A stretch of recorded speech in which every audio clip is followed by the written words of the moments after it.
couple of questions. So we got this about 6 months ago from my grandpa, free, and ran fine.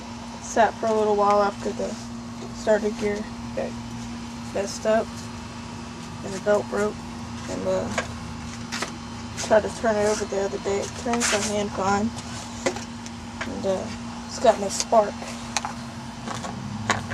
If you could tell me what might cause that, I'd be really grateful. Thanks. Love your videos.